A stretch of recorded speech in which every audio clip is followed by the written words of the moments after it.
In a familiar pattern, another African country, Gabon, falls to the hands of the military, the sixth in 3 years.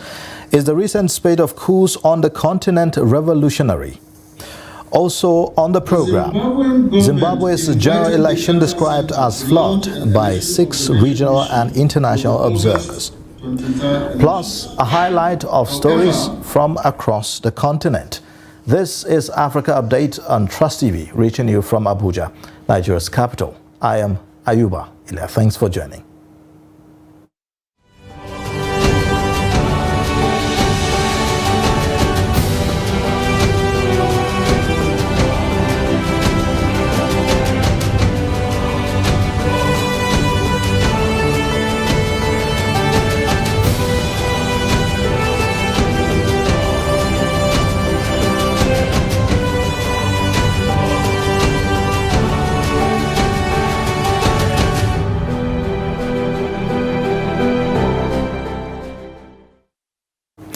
Gabon is the 6th African country now taken over by the military after Mali, Chad, Guinea, Sudan, Burkina Faso and Niger in the last 3 years.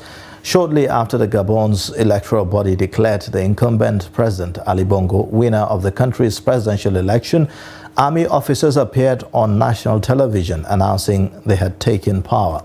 Ali Bongo, 64, took over from his father, Omar Bongo, who died of cardiac arrest while receiving treatment for intestinal cancer in a Spanish clinic in 2009, following nearly 42 years in office. Faisant suite à la réunion de ce jour, à laquelle ont pris part la totalité des commandants en chef et des chefs d'état-major, ainsi que les généraux en deuxième section de la République gabonaise. Le général Oligui Nguema Brice a été désigné à l'unanimité président du comité pour la transition et la restauration des institutions, président de la transition. Dès demain, le 31 août 2023, les Gabonais pourront à nouveau, librement, vaquer à leurs occupations entre 6 h et 18 h. La restriction de circulation reste en vigueur de 18 h à 6 h du matin jusqu'à nouvel ordre. Now, many African countries are not new to military takeovers, which is more often considered as revolutionary, with the trailing celebrations on the streets. Out of 54 countries on the African continent, 45 have had at least one coup attempt since 1950, according to data collected by Powell and Thine. Now, the data also reveal that between 1960 to 1969, the African continent recorded 25 successful coups out of 41 attempts, the highest number over the decades. But this has not translated into meaningful development for the continent. So, is the recent spate of coups a repeat of history, or is it truly revolutionary? Now, to discuss this, I have joining me from Brussels in Belgium, Fabrice Lena, who is a Cameroonian politician and humanitarian. Thank you so much for joining us on Africa Update, Fabrice. Thank you for having me, Ayuba. Thank you so much, all the listeners of Trust TV across the continent. Right. I am glad to be your guest once more for us to analyze the situation of military takeovers in Africa, and especially the recent coup in Gabon. Okay. You know, Fabrice, since the news broke out about Gabon, a lot of people have been talking and asking, where is next? And fingers are pointing to your country, Cameroon, and perhaps, you know, some other presidents like Equatorial Guinean President Teodoro Obiang, who himself have been in power for a very long time. Talk to us about what Cameroonians are saying since this news broke out. Yeah, Cameroonians are very anxious. I think Cameroonians are the last need of patience as far as leadership is concerned, because this independence will have the endurance of only knowing leadership of two presidents, and those two presidents have not propelled the country to a different level of development, where one could say civilian leadership is better than those of the military guys. So Cameroonians are anxious, Cameroonians are impatient, Cameroonians are like, oh, many of the guys are not talking today. You can read it all over the social media. Some are wishing that Cameroon could also fall into the hands of the military. Meanwhile, others are like, oh, okay, are we abandoned? Has God forgotten about Cameroon? What is our situation? And these kind of calls and declarations and talks is coupled with the fact that uh, Cameroon has never had free and fair elections since multipartism. And of course, many guys are actually wishing for a military takeover in Cameroon now. But for us, we do think that when you wish for something, you should be ready for it, because we must take precaution as to who is actually and who is capable.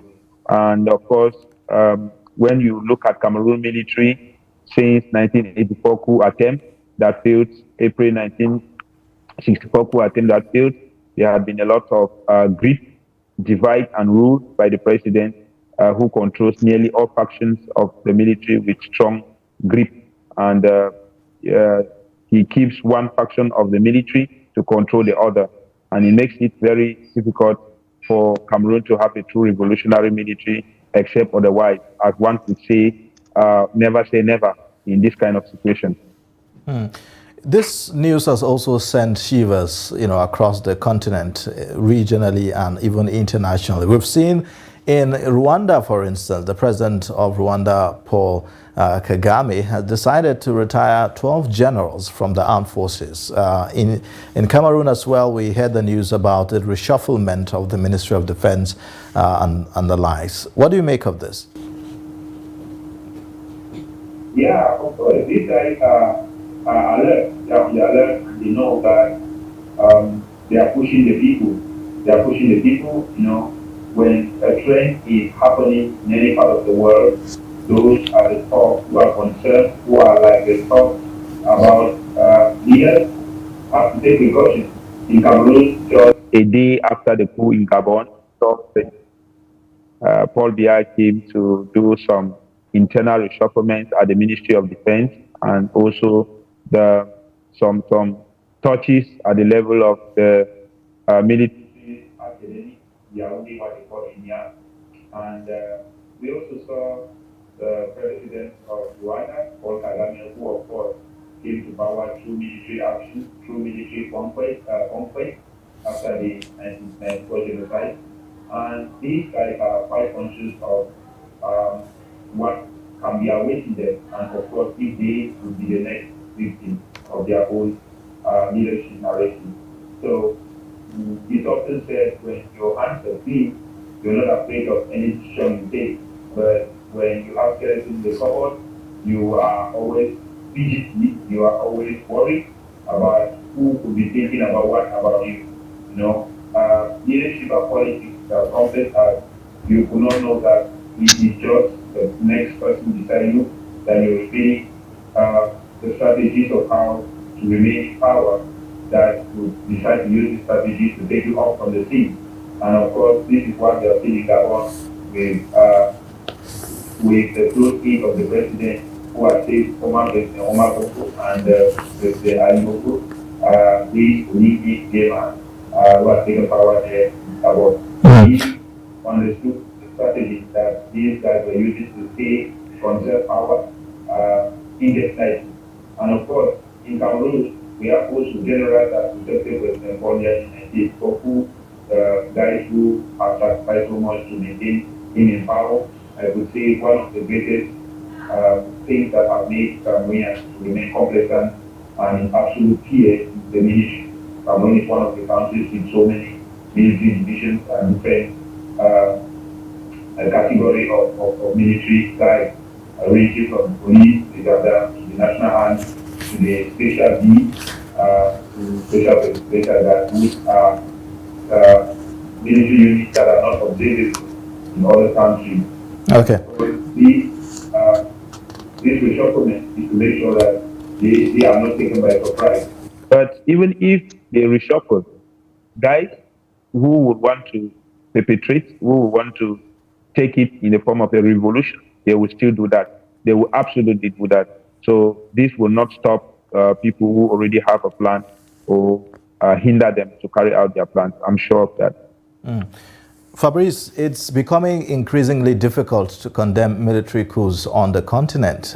In the international scene, yes, we've seen the AU, the EU, and other international bodies condemn the coup in Gabon. However, in Gabon itself, on the streets of Gabon, it's like liberation for them. So where do we stand? How do we, how should we react to some of these things? On one hand, the people have not gotten dividends of democracy.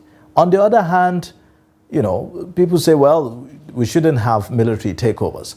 So how do we get, politicians or would say the dividends of democracy? My dear friend, in Africa, bad politics breeds the call for intervention. And this intervention could take several forms. It could be in the form of direct intervention by the population, in the form of protest, continuous protest, or it could take the form of military takeover, which of course is the probable means, since with the gun, it's easy to get the president arrested and then take power.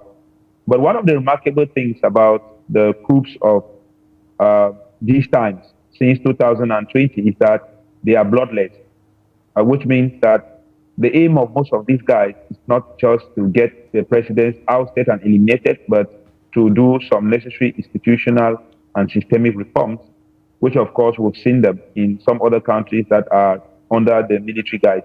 But we are still to observe if over time this is going to be what actually motivated them to take power.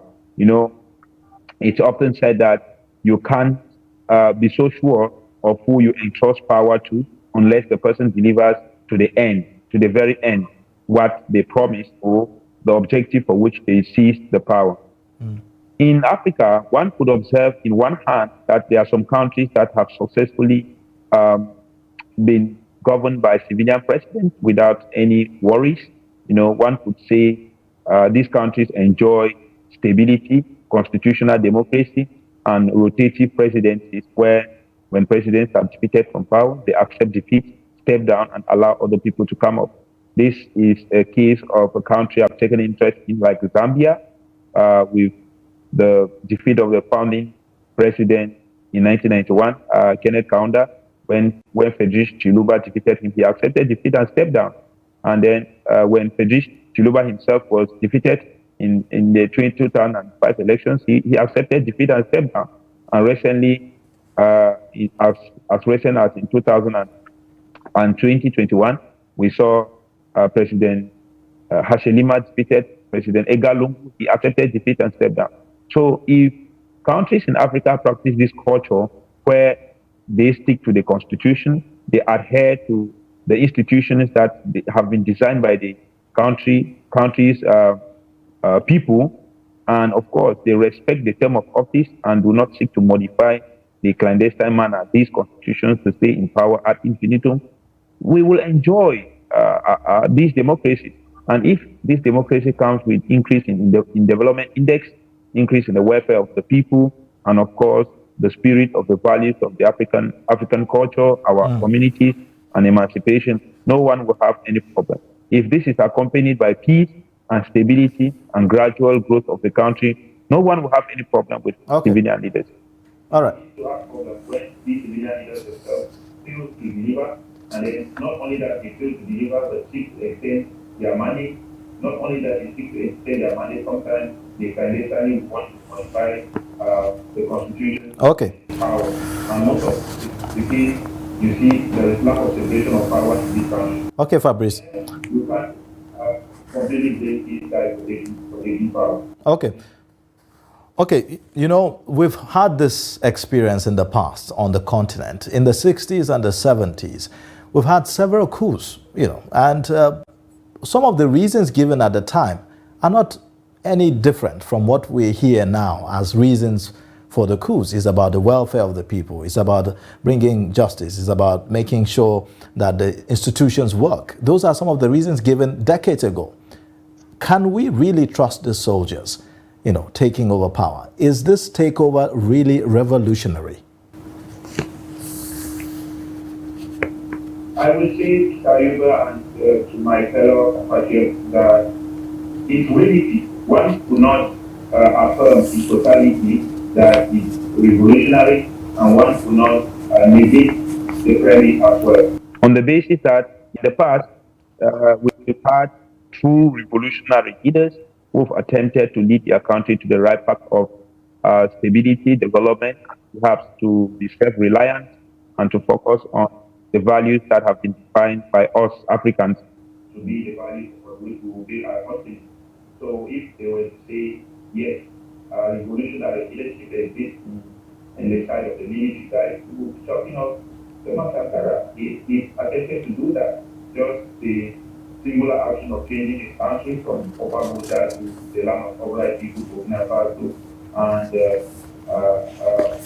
and carrying out policies of self-reliance and development by division of labor and inclusion of everyone was a great achievement at the time.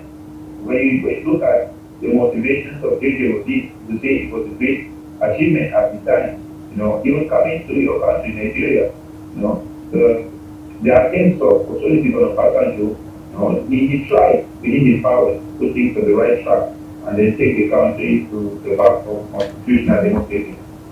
When you look at Samora Machel in Mozambique, in his own time, he tried. On the flip side, when you look at guys like Sani Abacha in Nigeria, Idi Amin Dada of Uganda, when you look at guys like Foreign Activity of Togo, you will find that these are people who aim for sure to grab power for the sake of grabbing power, and then maybe to create a dinner for themselves and establish the kind of rule that will not necessarily be to the benefit of their people or the continent, but just for the sake of having power. Okay. Okay. Cannot always determine until you have a leader come up and show good faith in leadership. Trust of leadership is based on what they are able to deliver over time. Okay. Not necessarily military doctrine and excitement over what they have said they will do. Okay, Fabrice. All right, Fabrice, I would ask a question that, do you think that perhaps we should accept the reality of military coups on the continent by maybe formalizing or constitutionalizing military coups on the continent, to say that if a civilian government doesn't do right by the people, the military have the power to decide to set that government aside? I am of the opinion that this debate should be put to the desk of the African people through the different House of Representatives. They are House of Representatives of the Nigerian National Assembly, House of Representatives of the Cameroonian National Assembly, and so on and so forth. Because, as an aspiring leader, I would say it's a very difficult question because military rule is very putative, something that trusting someone with gun is just like casting a vote of confidence to a politician whose ideology and political agenda is not clear, And of course, it's a vote of confidence where it's the output that can tell whether your decision was right or wrong. It's just like you had to conduct some kind of super intelligence to understand that, well, this guy mean well for the people or doesn't mean well for the people. Because sometimes even the indicative factors could be true or false, will not always be very, very, very indicative of the true situation that we're talking about. So what I'm trying to say here is that this is a question that, if the different assemblies of the different countries could approve of it, maybe in the context of the countries, and of course, if these questions were to be taken to the Pan-African Parliament and the EU, it will be a better place for us to have a concrete answer based on a majority of the people's wish. But since democracy also by the participatory method is failing, it will now be difficult on what method, what strategy, what tool. Okay. What tool shall we use to determine this kind of situation? Okay. And have a concrete way forward about it. Okay, Fabrice. We have the AU, we have the ECOWAS, and we have other sub-regional bodies, who sometimes we look up to, to put a check on certain African leaders who are not doing right by its people. How do we strengthen these institutions? Sometimes it gets very difficult considering that some of the leaders from the various countries themselves are not true democrats, but yet they get to represent their countries in these bodies. So how do we make sure that people representing us at that level and the institution itself has a way of, checkmating some of these dictators?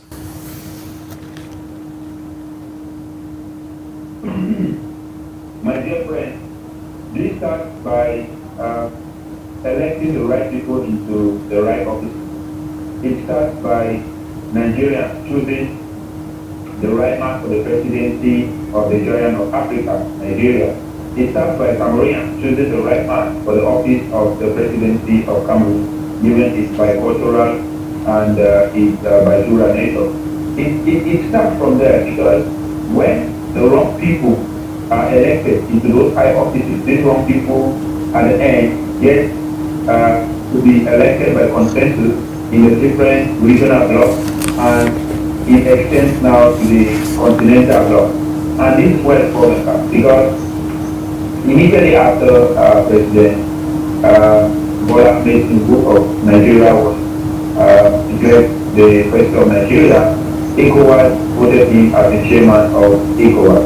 And it came in a very tough moment when the not yet even settled down on office to assume the duties as the president of the republic with a coup in Niger that has one thing notoriety in the decisions that he took at the early stage. So you see that here, the controversy is at the point where the president, first of all, do not get the right legitimacy in the country, and the doubt about the aspirations he's carried to in the regional bloc and in the continental level. So maybe the next position that the president of Nigeria will be lobbying for, or will get elected for in the continent, will be the chairman of AU.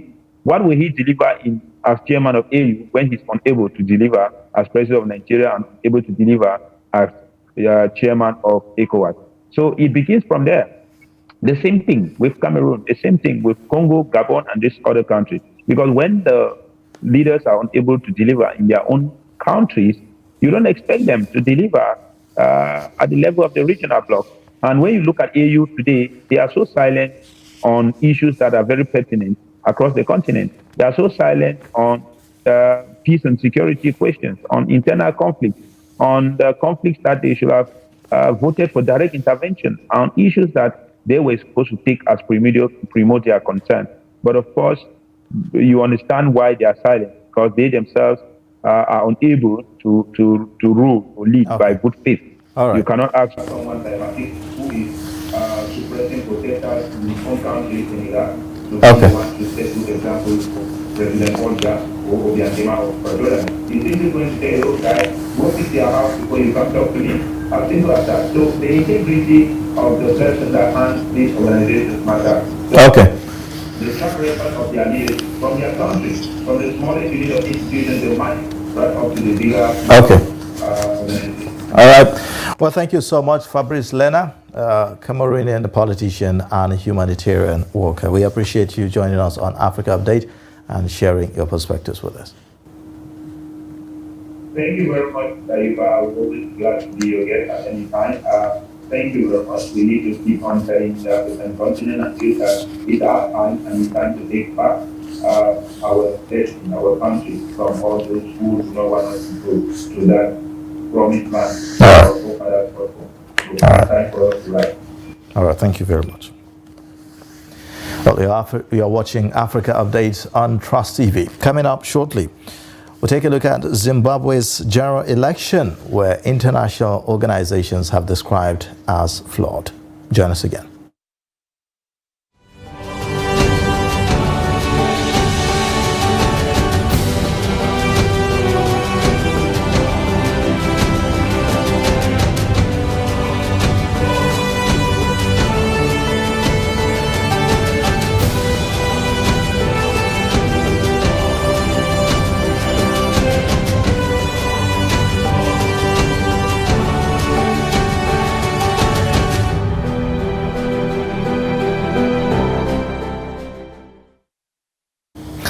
Welcome back. This is Africa Update on Trust TV, reaching you from Abuja, Nigeria's capital. Now, international poll observers have said that Zimbabwe's presidential and legislative elections failed to conform to regional and international standards, casting doubt on the credibility of a tense vote. The head of the European Union Observer Mission, Fabio Massimo Castaldo, said that the election fell short on key principles of equality, universality, transparency, and accountability. Take a look. Ultimately, the elections fell short of many regional and international standards, including key principles of equality, universality, transparency, and accountability. The election was also hampered by significant issues regarding the independence and the transparency of the Zimbabwe Electoral Commission, ZEC. The ZEC missed opportunities to increase public trust in the integrity of voting and to result management. And that wraps up Africa Update for this week. You can watch next week and also on our social media platforms as well as our YouTube live stream. I am Ayuba Ilya. Thanks for watching. Bye for now.